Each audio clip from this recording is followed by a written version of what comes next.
Hey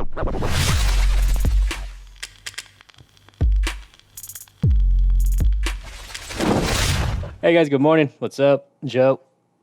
Of course, coffee. Gotta have the coffee.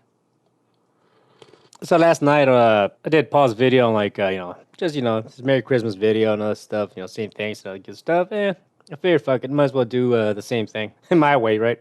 First of all, might as well just to get out of the way, this year has sucked in many ways, right? And back when all this shit happened, yeah, I think it was this one, resetting myself during this situation. That was 7 months ago. This was like, shit hit the fan. This isolation, quarantine shit, I knew it was gonna change me, it's gonna happen. If you come out the same after this experience, then I think you kind of like maybe have wasted an opportunity to develop yourself, whether read more books, catch up on some old relationships, friends, and whatever, even though, we have the technologies, you can you can call people, face chat, we've been doing that, right?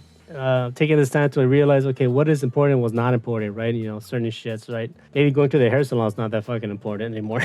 You can have your friends do your hair. I really don't know, but just how the housing crash, changed me. It's changing me at the moment. As you can see, this thing was back in April, this year, and because I had this similar situation happen and the housing crash in 2007.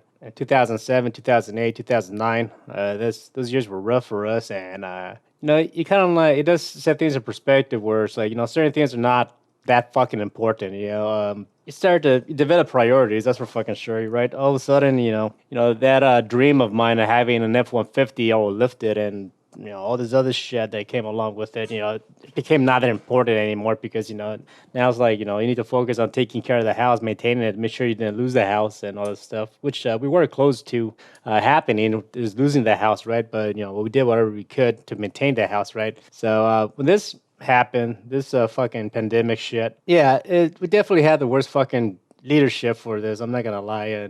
But this pandemic combined with the other bullshit, again, I take this as an opportunity to try to take the time to invest in myself, right? And thankfully, that's what I did. And this year, even though it has been rough, I have tried to make the most of it. And I'm glad to say that I'm ending the year better than I started. And I don't say that with any ego. I mean, without any consideration towards other people that have suffered worse situations. Because obviously, I don't have a family. I don't have kids. None of that stuff, right? And that's a personal choice of mine. But for the people that do, it is rough. I feel terrible that they may have lost their house. They moved out of their apartments and all this stuff, right?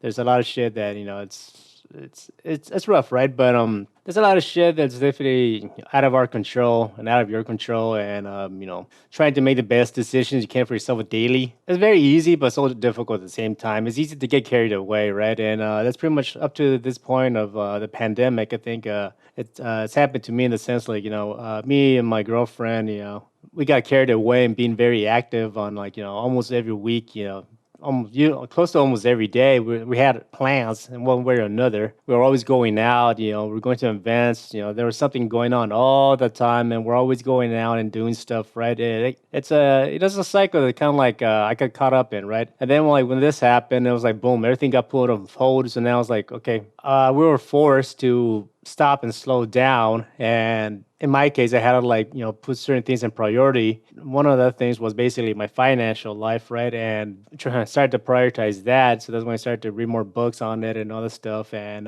we both on our end started to focus on that. We saved our money and all this stuff. And then eventually, we searched for our own apartment. My girlfriend, she needed more space also to work because she needs to work at home from time. I needed more space, because I need a bigger desk and so on. And also, the privacy. It is nice, right, to be able to get up and make this video right now. It's just it's nice, right? So as terrible as these situations are, it is a good reminder to be grateful of what you do have, what you're able to do, and the people that you're surrounded with, right? I want to end the video with this. A few days ago, I made a video, learning to cut shit out of your life as you get older, right? And I think that's one of the main things that has helped me out to get through this situation is that I'm sure a lot of people have seen the fucking movie. They probably use this quote way too many fucking times, but the things that you own you, from Fight Club. Tyler Durden. A long time ago, I tried to focus more on having kind of not be a fucking monk, but basically try to cut out the shit I don't need. That includes people, things, a pit of debts. Try to get out of, trying to stay out of debt. Try to make the best choices I can that will not affect me in the long run. And I focus on the things that is important, right? Obviously, the relationship with my girlfriend, the business relationship I have with working with Paul, the small groups of people that I'm close to, and also like the following that I have on social media and Twitter, right? Those things became very important to me. So maintaining that good relationship with Paul has helped me out. Maintaining that good relationship with my girlfriend has helped me out. Now we have like our own place. Maintaining that good relationship with my followers on social media has helped me out. Keeping me busy, making videos, tutorials, and then getting a positive feedback has helped me maintain a good keep me in good spirits. It's easier to be upset and point the finger and blame other people. Growing up as a Hispanic in America, when you go on TV and you go up hear politicians blame foreigners and people of color for your fuck ups and this and that, but in reality, they're the ones that create the laws that pretty much are keeping people in a bad spot. They're making bad choices and encouraging people to do bad things. It's kind of like fuck you. It's yeah.